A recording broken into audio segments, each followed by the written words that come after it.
Goeiemôre geliefdes, ek glo en vertrou dat dit goed gaan met u en dat u nog gesond is. Dit is vir my 'n voorreg om vandag weer saam met jou op hierdie platform te kan kuier. Gun my asseblief die geleentheid om net 'n paar afkondigings rondom die feesgety met u te deel. Eerstens wil ons u herinner aan ons Kersboomprojek. Indien jy nog 'n pakkie het wat jy wil ingee, dan moet jy dit asseblief teen die 21ste Desember na die erediens toe bring. Onthou die kerkkantoor is van die 13de Desember afgesluit, so jy kan dit nie deur die loop van die week daar gaan aflaai nie. So bring dit asseblief op Sondag na die kerk toe. Dan sal ons dit na die 21ste Desember begin uitdeel. Indien jy wil help om uit te deel, is jy meer as welkom om vir Esther Boshoff te kontak met haar die nodige reëlings te tref. Dan wil ons u ook net herinner aan ons eredienste. Vanaf die 26ste Desember gaan nog geen video's wees nie, want dan is ek met verlof. Tot en met die 17de Januarie, dan staan Dominee Stanley vir ons in en sal daar net eredienste in die kerkgebou wees. So neem asseblief kennis daarvan. Kyk ook op ons Facebookblad en ons WhatsApp groep vir Dominee Stanley se kontakbesonderhede indien u 'n krisis beleef. Is u meer as welkom om hom te kontak en dan sal ek weer van 18 Januarie af terug wees op my pos. Die kerkkantoor sal weer van die 5de Januarie af oop wees indien u iets by die kerkkantoor benodig. Dan wat ons voorbereidingslys aanbetref, vra ons nog steeds voorbereiding vir oom Johan Annandale en sy gesondheid, vir tannie Annetjie Klint en haar herstelproses, as ook vir oom Flip Lessing en sy gesondheid. Indien daar iemand anders is van wie ons nie bewus is nie, vra ons dat hy ons asseblief in kennis sal stel. Dit is dan nou al wat ons afkondigings aanbetref. Ek gaan vra dat ons net vir 'n oomblik sal rustig raak in God se teenwoordigheid en dat ons saam wees op hierdie platform op 'n gepaste wyse sal begin. Kom ons sluit ons oë en dan bid ons saam. Here en Hemelse Vader, ons kom sê vir U baie dankie vir U sorg en U voorsiening in ons lewens. Dankie dat ons vandag weer saam kan kom op hierdie platform, dat ons 'n tydjie uit ons dag uit kan knyp om rustig te word in U teenwoordigheid, te luister na U woord en U wil. En ons wil vra dat U wil vir ons bekend sal maak, dat U woord vir ons sal oopbreek en dat ons vandag dit sal hoor wat U wil hê ons as individue moet hoor, maar ook wat ons as gemeente moet hoor. En daarom kom vra ons, Gees van God, kom werk met elkeen van ons. Breek die woord nou vir ons oop. Spreek, Here, ons as die kinders luister. Amen. Nou geliefdes, ons staan by 'n reeks uit Jesaja uitstil en vanoggend gaan ons verder gaan daarmee. So as jy die Bybel by jy het, is jy meer as welkom om oop te maak by Jesaja 35. Nou die rede hoekom ek dit gekies het, is omdat dit ook inpas by ons tema van ons Adventsondag. Ons is by die 3de Adventsondag en hier vier ons die vreugde wat na vore kom met Jesus Christus se geboorte en die vreugde wat ons moet beleef of die blydskap wat ons moet beleef ten spyte van ons omstandighede. En dieselfde gedagte kom dan ook in Jesaja 35 na vore en ons gaan saam lees vanaf vers 1 tot en met vers 10. Daar staan: Die woestyn, die dor land sal jubel, die droë wêreld sal juig, oortrek met afodille. Hy sal in volle bloei staan, hy sal juig en sing, hy sal die pragt van die Libanon hê, die skoonheid van die Karmel en Saron. Israel sal die mag van die Here sien, die koninklike mag van ons God. Bemoedig die wie se hande slap hang, help die wie se knie knik. Sê vir die wat moed verloor het, wees sterk, moenie bang wees nie, julle God is hier. Hy kom om wraak te neem, om julle vyande te straf. God kom julle red. Blindes sal kan sien, dowes sal kan hoor, lammes sal kan rondspring, soos takbokke. Stommes sal kan sing, strome water sal uit die woestyn uitbars. Daar sal riviere loop in droë wêreld. Die verskroeide aarde sal 'n moeras word. Dorslande, waterryke wêreld, waar daar nou net vir jakkalse lêplek is, sal gras en riet en pissies groei. Daar sal 'n groot pad deur die woestyn loop en dit sal bekend staan as die gewyde pad. Onrein mense sal nie daarop loop nie. Dit sal net wees vir mense wat reg lewe. Dwaase sal nie meer op die pad kom nie. Daar sal nie leeu's op die pad wees nie, daar sal nie roofdiere oploop nie, hulle sal glad nie daar kom nie. Net mense wat deur die Here gered is, sal die pad gebruik. Die wat deur die Here verlos is, sal terugkeer. Hulle sal juigend in Sion aankom, hulle sal altyd straal van blydskap, hulle sal vol vreugde en blydskap wees. Ellende en smart sal verdwyn. Nou geliefdes, ons lees net tot sover. Geliefdes, hierdie is 'n preek wat Jesaja moes lewer aan die volk. En ek dink vir Jesaja om hierdie preek te kon lewer, sou hy 'n man vol moed moes gewees het. Hoekom, kan jy vra? Wel, Jesaja se gemeente sit in ballingskap in Babylon, weggevoer van hulle huise, hulle besittings, hulle grond in Palestina, en die koning is saam met hulle, 'n krygsgevangene. So hulle is moedeloos en wanhoopig en hulle het geen meer hoop nie. Hulle sien net hulle probleme raak.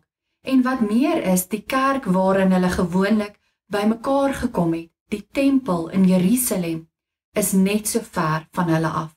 En daarom voel hulle geestelik ook ver van God af. Asof God hulle vergeet het, asof hy hulle verlaat het en nie by hulle teenwoordig is nie. En wat veel erger is dat daar 'n groot struikelblok tussen hulle huidige bestemming en hulle hartsbestemming is. Die volk wil graag by hulle huise, hulle besittings en hulle kerk wees, maar om daar te kan uitkom, moet hulle die onsaglike groot en onverdraagsame Arabiese woestyn oorsteek. Talle van hulle mense het al in pogings om te ontsnap in hierdie woestyn omgekom. Juis omdat baie van hulle, soos vers 7 dit impliseer, ligspielings in die woestyn vir water of oases aangesien het. Maar telkens voor hulle hierdie sogenaamde water kon bereik, het die gloeiende son en die warm sand hulle kragte uitgemergel en het hulle kos vir die aasvoëls en die hyenas geword. Juist daarom wou hierdie gemeente nie meer sing nie en het hulle harpe in die wilgerbome van die rivier van Babel opgehang, want hulle harte was alles behalwe 'n bron van lofliedere tot God. En daarom begin Jesaja sy preek deur vir hulle te vertel dat hierdie dorre, ongenaakte, onverdraagsame woestyn gaan begin sing. Juis hierdie ongenadige stuk grond, wat hulle grootste vyand is, hulle grootste struikelblok is, wat lewens opgeëis het en hulle terugtog vir hulle so onmoontlik maak, hierdie grond begin sing. Want die dorsland, sê hy, sal waterryk word. Daar sal waar daar nou net wilde diere loop, gras en blomme groei. En wat meer is, die wat die woestyn wil oorsteek, sal nie meer leeu's of roofdiere teenkom nie. Nee, hulle sal die woestyn veilig kan oorsteek. En daarom sing die woestyn, al wil hulle as volk nie sing nie. Dus ontvang die volk in hierdie eerste 2 verse die belofte dat die woestyn hulle nie meer gaan keer nie. Want God maak die woestyn 'n blommeparadys, maar die volk koop nie in op dit wat Jesaja vir hulle sê nie, want die harde werklikheid lê nog oop voor hulle. Daarom gaan Jesaja voort in die volgende verse om die volk verder te bemoedig. Jesaja bemoedig die wie se knieë slap geword het en die wie se hande slap begin hang het. Dit wil sê die wat nie meer krag het om te wil loop of te wil werk nie. En hy sê vir hulle, wees sterk, moenie bekommerd wees nie, want kyk, God kom ons verlos. Hy kom om ons te kom haal. Hy sal sy volk red. Al lyk dit nie nou so nie. Moenie teen die struikelblokke vaskyk nie. Vertrou God en kyk teen hom vas. Ons sal sy mag weer sien. Hy het ons nie vergeet nie. Hy maak aan ons die belofte dat hy ons sal red. En dan gebruik Jesaja die voorbeeld van wonders wat sal gebeur om God se redding en herstel aan te kondig. Hy sê mense sal oorloop van vreugde, want blindes sal kan sien, dowes sal hoor, lammes sal rondspring en stommes sal weer sing. Nie net mense word genees nie, nee, daar's nog meer, die natuur word ook genees. Strome water bars uit die woestyn, riviere loop in droë wêrelddele, die verskroeide aarde word met water versadig. Dit word 'n moeras. Gras en riet en bissies groei waar net jakkalse tans 'n bestaan kan maak. God wat mens en natuur genees, skep volgens vers 8 en 9 vir sy volk in ballingskap weer hoop. Hy skep vir hulle 'n groot pad waarop hulle kan terugloop na die beloofde land toe. Hulle ontvang die belofte dat God hulle sal laat terugkeer na Sion en dat hierdie terugkeer moontlik gemaak gaan word. Die volk se gebrokenheid gaan radikaal omgekeer word en hulle gaan wonderbaarlike genesing ontvang. En dan, wanneer al die beloftes waar geword het, sal die volk soos vers 10 dit beklemtoon, 'n lied van vreugde sing. Want die volk se ellende word omgekeer. Die klimaks van die belofte is, hulle sal juigend aankom in Sion. Sion is die setel van die tempel, die teenwoordigheid van God. Dit is juis hierdie voorreg en vreugde wat die volk met die verwoesting van die tempel en die ballingskap ontneem is. Wanneer God ingryp en alles verander, sal hierdie gemeenskap met hom weer moontlik wees en dan sal die volk weer juig en sing. Geliefdes, Jesaja 35 bring dus 'n opgewonde boodskap van 'n nuwe wonderbaarlike toekoms waar alles wat negatief en uitsiggeloos is omgekeer sal word in 'n radikale teendeel deur die kom van die Here. Maar nou is die vraag, wat is die volk se reaksie op Jesaja se preek? Ek is seker dat hulle dit nie baie positief ontvang het nie, want hulle het nog steeds die groot, harde woestyn voor hulle gesien. Hulle het nog steeds hulle probleme gesien en daarin vasgekyk. En hier kom Jesaja en hy kom sê vir hulle dat die onmoontlike moontlik is, dat wonders gaan gebeur. Hulle gaan deur die woestyn terugkeer na hulle huise toe, juis die woestyn wat in hulle pad staan en wat hulle grootste vyand is en wat van hulle vriende opgeëis het. Hulle het waarskynlik gedink, watter belaglike storie. En buitendien, wie glo nog in wonderwerke? En dit is juis hierdie vraag wat die volk se storie en ons storie vanoggend aan mekaar verbind. Want dit is ook die vraag wat ons vanoggend vir onsself moet vra. Glo ek en jy, glo die wêreld waarin ons leef nog in wonders? Ek is seker daarvan dat u wat vandag na hierdie video kyk en die gemeentelede wat in 'n Eclean gemeente kerk gaan, en dat ons nog in wonders glo. Want ons het die afgelope jaar gesien hoe God wonderwerke in ons gemeente na vore laat kom. Oom Johan Annandale is vir my voorbeeld hiervan. Hy het al 'n paar keer 'n noue ontkoming met die dood gehad, wat hy weer bygebring is deur medisy. En op 'n stadium kon hy nie sonder hulp loop nie, hy kon nie eers regop staan nie, sy kragte was baie swak geweest. En nou loop hy nie net self nie, hy ry alweer sy eie motor. En dit het alles binne die kwessie van 'n jaar se tyd plaasgevind. En dis 'n wonderwerk. En so kan ons die een na die ander wonderwerk wat in 'n Eclean gemeente gebeur het, opnoem. En daarom kan ons sê, ons glo nog in wonderwerke want ons sien elke dag sulke dinge gebeur.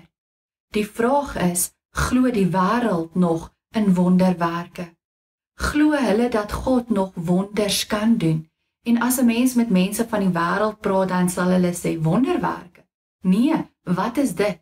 Dis goed wat in die Bybelse tyd, dalk in die Ou Testament nog gebeur het, maar dit gebeur nie in vandag se samelewing nie. Want mense soek groot wonderwerke. Hulle wil hê dat groot dinge moet gebeur. Kom ek verduidelik dit aan die hand van 'n voorbeeld. Baie mense glo in die wêreld dat die wêreld maar net elke dag sy gang gaan en dat dinge maar gebeur outomaties. En dan ewe skielik wanneer daar 'n droogte is, dan voel hulle dit is God wat ons straf. Dan wanneer daar op 'n stadium so baie water is soos tans en mense verspoel of verdrink byna, dan glo hulle dis God wat nou weer iets wil sê of wat nou weer ingegryp het of wat dit veroorsaak het. Wanneer daar 'n aardbewing ewe skielik iewers is en dis 'n groot aardbewing wat baie skade veroorsaak, dan kry God altyd die blame of die skuld of hy wil iets daarmee bereik of sê. Hulle beskou God amper asof hy hierdie towenaar is wat so nou en dan ingryp en 'n verskil kom maak, wat soms sy werk doen en soms nie sy werk doen nie. En dan ervaar hulle God as hierdie God wat in en uit ons lewens uitbeweeg, soos dit hom pas. Ons sê nee, God is nie net soms teenwoordig nie, en ander kere nie teenwoordig nie. Dit laat my nogal dink aan die volk, wat voel dat God nie by hulle teenwoordig is in hulle ballingskap nie. Dis dieselfde gedagte wat by die mense van die wêreld na vore kom. Ons as gelowiges sê nee, ons weet God is ten alle tye by ons teenwoordig, want die woord sê vir ons, die bewaker van Israel slymer of slaap nie. Hy werk altyd, hy's altyd aan die werk. Soms sien ons dit net raak en ander kere sien ons dit nie raak nie. En hy werk dikwels op maniere wat ons nie verstaan of raak sien nie. En daarom moet ek en jy leer om met die regte oë na die wêreld en na die lewe te kyk, met geloofsoë, sodat ons sal raak sien hoe God werk en waar God aan die werk is. Kom ek noem 'n paar voorbeelde van hoe God werk.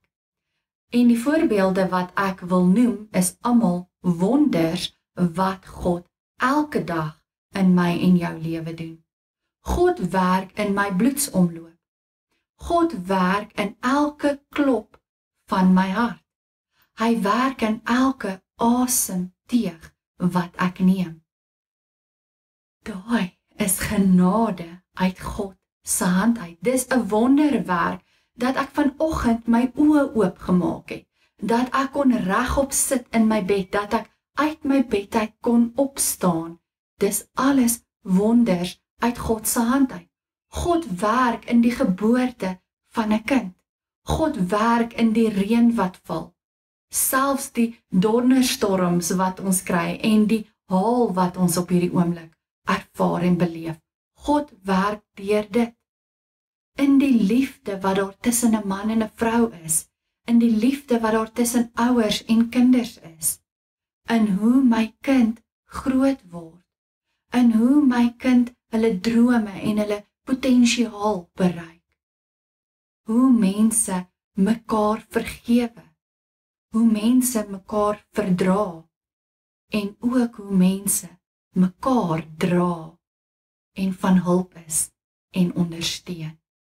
Maar ons sien dit nie altyd nie, want ons oë is dikwels na onsself gedraai en ons fokus meestal op ons probleme en dit wat ons nie het nie, in plaas van dit wat ons het en dit waarvoor ons dankbaar moet wees. Veral wanneer ons op onsself gefokus is en dat ons fokus op dit wat ek in my eie krag moet vermag en moet bereik. Geliefdes, en dit is wat Jesaja aan sy gemeente wou oordra. God werk altyd en dat wonders sy werk is, dat wonders sy manier van doen is, dat 'n sogenaamde wonder nie die laaste of die buitengewone kraginspanning van God is nie, maar dat dit dood eenvoudig die manier is waarop God werk. En daarom is die onmoontlike by God moontlik, want hy is die wonderlike God. Wonders is sy werkwyse, en juist daarom kan Jesaja met oortuiging praat, want hierdie is die God in wie hy glo. Hy was daarom nie besig om mense te paai of om vir hulle valse hoop te gee of selfs om valse hoop aan te blaas nie, want Jesaja het geglo, God werk nie maar net nie, hy werk net by wyse van wonders. Juis omdat dit 'n godswonder is, dat so 'n heilige God hom met sondige mense besig hou. En daarom kan ons lewe saam met God 'n wonderlike lewe wees, 'n lewe vol wonders daagliks uit God se hand uit. Nie dat alles elke dag nou maanskyn en rose gaan wees en dat niks verkeerd gaan nie. Nie dat elke dag sonder frustrasie sal wees nie, want ons verloor soms wel ons uitsig op die moontlikheid van die onmoontlike. Ons twyfel soms of God nog 'n huwelik kan red, of God ons kan help met ons bekommernisse en ons vrese, of wat ook al. Maar in die geloof, sê Jesaja hier, in ware geloof word 'n mens telkens weer teruggebring na God toe. Na die wonderlike God. Na die wonderlike Vader, by wie die onmoontlike niks buitengewoons is nie. By wie wonders 'n werkwyse is en nie 'n uitdaging nie. Die geloof leer 'n mens om hierdie wonders raak te sien. Die geloof leer 'n mens om jou hele lewe voor God as 'n wonder te sien. En wie dit raak sien, glo ek met my hele hart, kan nie deur die sogenaamde onmoontlikhede van hierdie wêreld verstrik of verstik word nie. Juis omdat alle sogenaamde menslike onmoontlikhede doodgewone moontlikhede by God is. Geliefdes, dis moet ek en jy leer om met geloofsoë deur die lewe te gaan, en ons moet leer om die wonders wat God daagliks in ons lewe doen, raak te sien, en daaroor in vreugde uit te bars, al lewe ons in die woestyn. Geliefdes, weet u wat is die waardevolle les wat ek in die afgelope jaar geleer het? Dit is dat ek moet kies om met vreugde te lewe, want vreugde en blydskap in die Here is 'n keuse. En u weet hierdie afgelope jaar was vir ons as familie baie moeilik geweest, en soms het ons gevoel ons het nie vreugde en blydskap nie. En dan moes ek opnuut daardie keuse maak om my blydskap en my vreugde in God te vind en in die klein dingetjies van hierdie wêreld.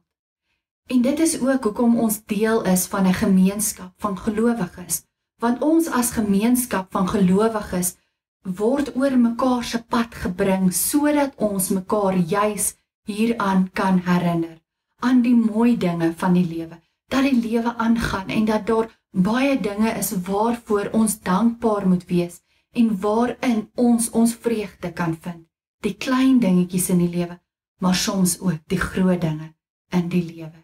En ons moet mekaar bemoedig en help en ondersteun en by mekaar leer. En dit is hoekom Jesaja hierdie preek moes preek, al was dit vir hom hoe moeilik, al het die volk gedink, hy is besig om mal te word. Moes hy hierdie boodskap preek, sodat die volk dit kon hoor, en sodat ek en jy dit vandag kan hoor. Hierdie boodskap moet ons aanspoor soos wat dit die volk destyds moes aanspoor. En ek en jy moet leer om die Here daagliks met vreugde te dien. Maak nie saak hoe ons omstandighede lyk nie. Ons moet leer om die wonders raak te sien en God daarvoor met vreugde te dien. Amen. Kom ons sluit ons oë en dan bid ons saam. Here en Hemelse Vader, dit was 'n rowwe jaar vir baie van ons. En baie van ons het swaar getrek in die afgelope jaar. Dalk weens siekteomstandighede, dalk weens persoonlike emosionele omstandighede, dalk weens die verlies van 'n geliefde, of die feit dat ons werk verloor het, of dat ons in ongelukke was, en dat ons gesondheid nie is wat dit moet wees nie, of selfs dalk net die klein dingetjies wat ons moeg gemaak het en plat getrek het, en dan het ons nie altyd vreugde gehad nie. Dan het ons swaar getrek en dan het ons soos die volk die woestyn voor ons gesien en nie geweet hoe ons aan die ander kant gaan uitkom nie. En dan was ons moedig en ons het nie die klein daaglikse wonderwerkies in ons lewens raak gesien nie, want ons het op hierdie groot probleem wat voor ons was gefokus. En vandag kom maak ek nie ons probleme af as niks nie. Ek kom sê nie dit wat ons gevoel het is niks nie, en dat ons sondig is nie, ons is menslik en ons ervaar hierdie dinge en ons beleef hierdie dinge. Maar vandag wil U vir ons kom sê, daar's hoop. Ons kan nog steeds U met vreugde dien, want U gaan ons help om hierdie woestyn oor te steek. U gaan van die woestyn 'n paradys maak. U gaan ons omstandighede verander. En in hierdie omstandighede waarin ons nog is, kan ons nog steeds vreugde en blydskap beleef, omdat ons hoop het vir die toekoms. En omdat U teenwoordig is, en omdat U nog steeds, ten spyte van hierdie dinge wat verkeerd is, ander wonderwerke daagliks in ons lewens laat plaasvind. Die feit dat ons nog wakker word, die feit dat ons asemhaal, die feit dat ons kinders of ons kleinkinders kan sien groot word, die feit dat ons 'n God kan aanbid en dien in 'n land waar ons godsdienstvryheid het, is alles wonderwerke uit U hand. Vader, vergewe ons dat ons teen ons probleme vaskyk en nie teen U nie. Vergewe ons dat die woestyn vir ons te groot en ondraaglik geword het, en dat ons nie vasgekyk het in U vir wie niks onmoontlik is nie. Help ons om ons fokus te skuif. Help ons om daagliks teen U vas te kyk, teen die wonderwerke wat U elke dag in ons lewe doen. Help ons om 'n gesindheid te kweek om elke dag vir U dankie te sê vir die wonderwerke wat U doen. En Vader, ons hoef nie groot dinge te soek nie. Ons hoef nie te sien hoe dowes kan hoor en hoe blindes weer kan sien nie. Ons moet net die klein wonderwerkies, die kos op die tafel, die kar wat nog loop, die gesondheid wat ons het. Ons moet net die klein dingetjies in die lewe raak sien en help ons om op dit te fokus en om ons vreugde in dit te vind. En nie net ons as individue nie, maar ook ons as gemeente. En vandag wil ek vir U kom sê, dankie vir die pad wat U die afgelope jaar met Etienne gemeente stap. Dankie vir al die wonderlike dinge wat U die afgelope jaar in ons gemeente gedoen het. Ons sien dit raak en ons loof en prys U daarvoor. Vandag kom dra ons ook die wat siek is in ons gemeente aan U op. Ons vra vir U, gee vir hulle die krag en help hulle ook om die wonderwerke in hulle lewens raak te sien, ten spyte van hierdie pad wat hulle moet stap. Vader, en dan kom ons ook na U toe. En ons kom vra vir U, gaan saam met ons in die vir U feesgety, waar mense op die land se paaie gaan wees, hou hulle veilig en beskerm hulle, waar mense nie gaan rondry nie en tuis gaan bly, wees ook saam met hulle en laat hulle ook hierdie feesgety saam met hulle geliefdes sal geniet. Laat almal van ons 'n wonderlike feesgety hê en bring ons almal weer veilig terug in die nuwe jaar. Dis my gebed in die kosbare naam van ons Here Jesus Christus. Amen. Geliefdes, dankie dat ek my gedagtes rondom hierdie teks met U kon deel. Ontvang dan nou die seën van die Here. God se hoop sal vir jou 'n anker wees te midde van die hopeloosheid van die wêreld. God se vrede sal oor jou hart en verstand die wag hou. God se vrede sal jou dra, ook deur hartseer tye. God se liefde sal vir jou 'n werklikheid wees, dat ander God in jou kan beleef. So gaan leef dan nou in die hoop, vrede, vreugde en liefde van die Here. Amen. Geliefdes, bly gesond en wees geseënd. Totsiens.